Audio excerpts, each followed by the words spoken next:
ডাঁটা পছন্দ করে না এমন মানুষ খুবই কম আছে। তার মধ্যে এই গরমে ডাঁটা তো সবার বাড়িতে হেমেশাই চলছে। তো আজকের একটু আমি চিংড়ি ছাড়াই একটা দারুণ স্বাদের বানিয়ে নিলাম। মা বলছিল সব রকম সবজি দিয়ে শুক্তো বানা। আমি বলছি সব রকম সবজি তো নেই, যেইগুলো আছে ওইগুলো দিয়ে একটা ভালোভাবেই বানানো যাবে।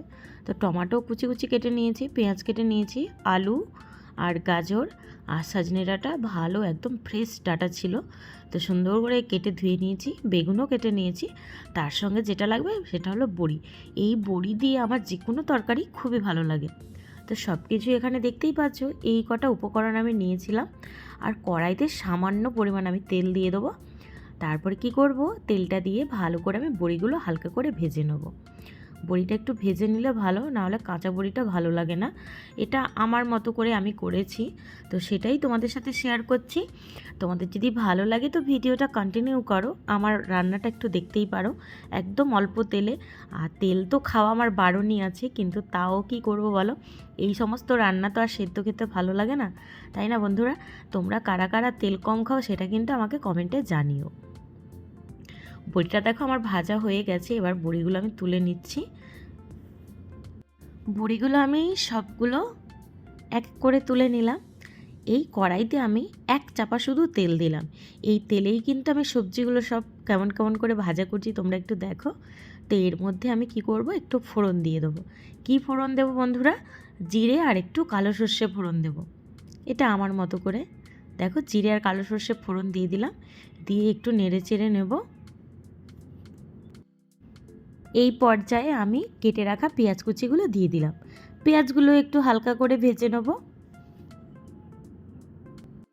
এখন এর পেঁয়াজগুলো এতটা লাল আর শক্ত শক্ত পেঁয়াজগুলো ভাজতে অনেকটাই টাইম লাগে। খুব একটা আমি পেঁয়াজটা ভাজা করলাম না। এর মধ্যে কেটে রাখা আলু আর গাজরগুলো আমি দিয়ে একটু নাড়াচাড়া করে নেব।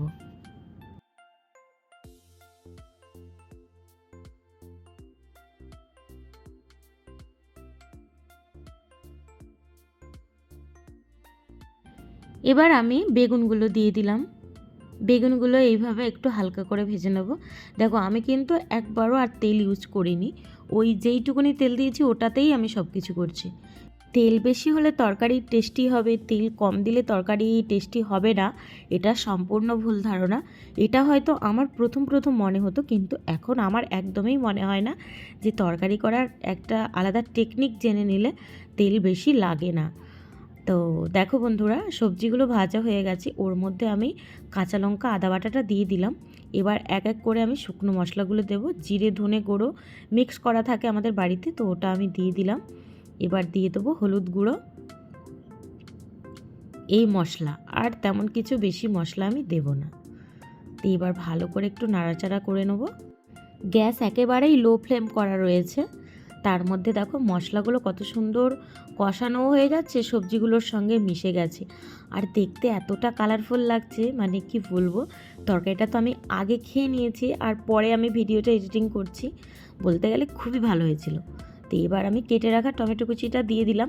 এটা কোনো ফোন দেখে না, এটা কোনো কারোর থেকে শেখা নয়, এটা আমি আমার মতো করে রান্না করলাম।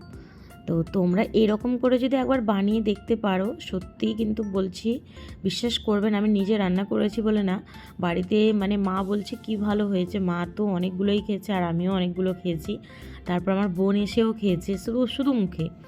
এতটা ভালো হয়েছিল। আর ডাঁটা আমার খুবই প্রিয়। তোমাদের কার কার ডাঁটা পছন্দ সেটা কিন্তু আমাকে জানিও। তো মশলাটা কষানো হয়ে গেছে সব সবজির সঙ্গে। এরপরে আমি মেন জিনিসটাই দিলাম, সেটা হলো ডাঁটা।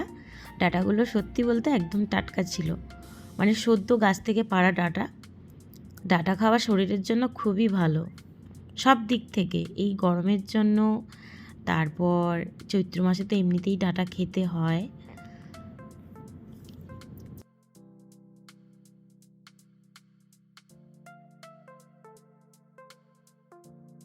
এবার পরিমাণ মতো লবণ দিয়ে দিলাম।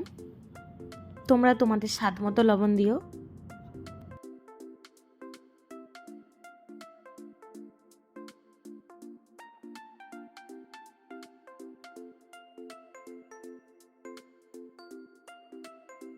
আমি যে এতটা কম তেল দিয়ে রান্না করেছি সেটা কিন্তু দেখে একটুও মনে হচ্ছে না। আর তরকারিটা দেখতে খুব সুন্দর লাগছিল, ন্যাচারাল। তো এবার আমি গরম জল দিয়ে দিলাম।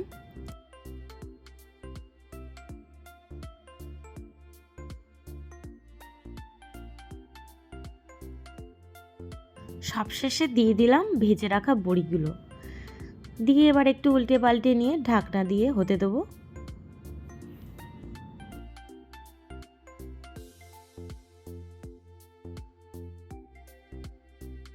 অফ ক্যামেরাতে আমি ঢাকনাটা খুলে নিয়েছি। এবার স্বাদ বজায় রাখার জন্য একটু হালকা করে চিনি দিয়ে দিলাম। চিনিটা দিলে তরকারির টেস্ট আরও ভালো হয়ে যায়।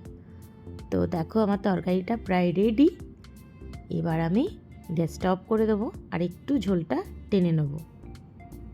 রেডি আমার মতো করে ডাঁটার তরকারি। তো তোমাদের কেমন লাগলো অবশ্যই কমেন্টে জানিও।